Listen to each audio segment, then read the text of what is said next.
recognizing 2 undergraduates with the Special Achievement Award. The first is Phan.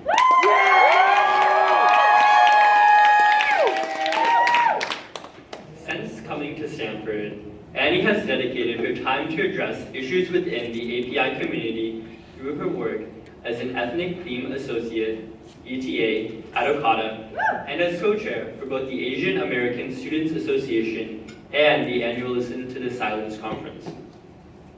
She is also engaged with other communities as an ETA for Casa Zapata, and through her participation with the Institute for Diversity in the Arts and Stanford Koyo, an organization that facilitates interdisciplinary collaboration within the arts at Stanford.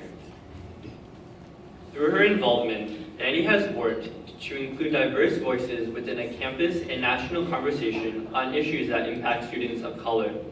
One nominator commends her for, quote, her extraordinary knowledge of Asian American issues and her ability to see the importance of grounding large community events in further action, end quote.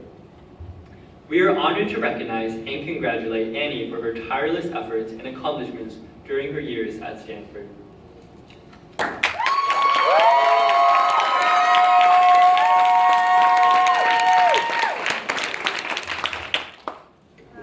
Good evening. I'm very nervous.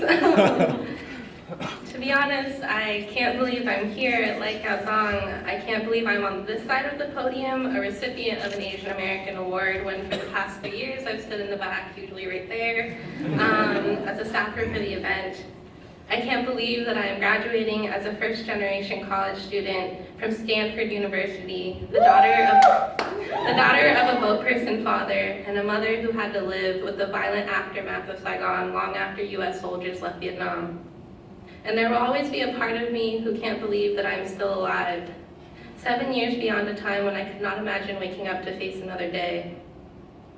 Sometimes I can't believe it, but here I am. Here we are. And I could not be more grateful.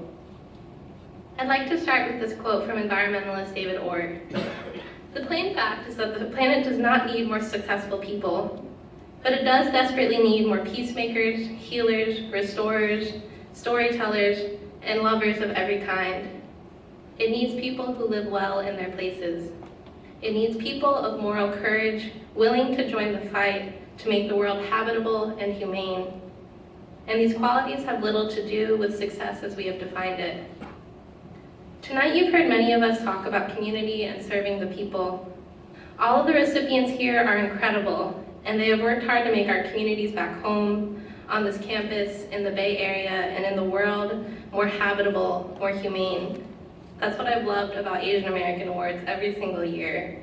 We don't define success in those typical ways of just counting up titles on a resume, but rather the awards have always pointed to community strength and collective love.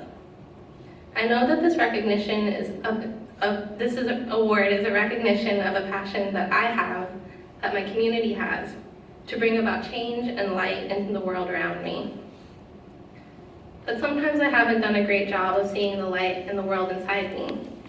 I often speak about my troubles with mental illness as if they're long behind me, as if I carry that 15-year-old girl or that 12-year-old girl, or that 9-year-old girl with ease.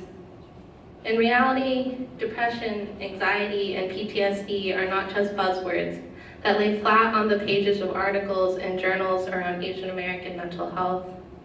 I embody them. My community embodies those illnesses. In my time at Stanford, I've seen my peers fight for Black and Latinx and Indigenous and API lives, ask, who's teaching us? Push for queer and trans liberation, create safe spaces for first-generation and low-income students, and more. They, we, are the peacemakers, healers, restorers, storytellers, and lovers that David Orr speaks of. At the same time, however, many of us in the API community are also the inheritors of intergenerational and immigrant trauma. We come from loving, warm, violent, dysfunctional families and households. We are survivors of sexual violence. We are subject to an educational system that pins the model minority on us and expects us not to ever fall short of perfection, that expects us not to fall apart.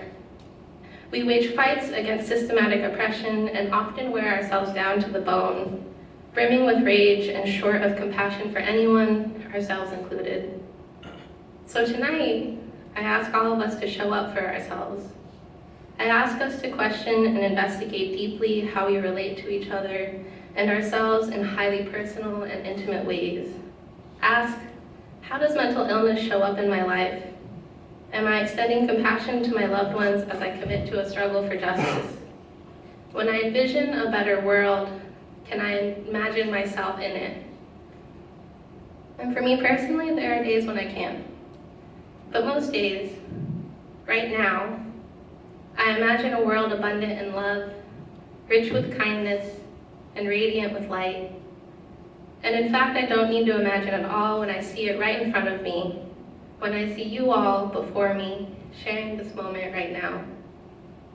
So thank you so much for this opportunity. Thank you to the AQC Advisory Board for the award.